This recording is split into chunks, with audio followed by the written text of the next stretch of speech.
In addition to my work in the sexual health space, I'm actually a treating oncologist, and I have a very active clinical practice in pelvic malignancies.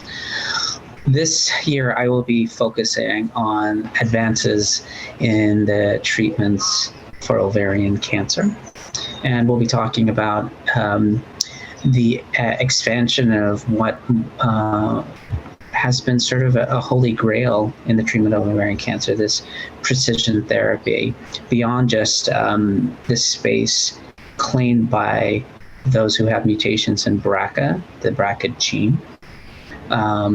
We have some really great information that's starting to come out about other relevant pathways in this disease, and I think it's exciting.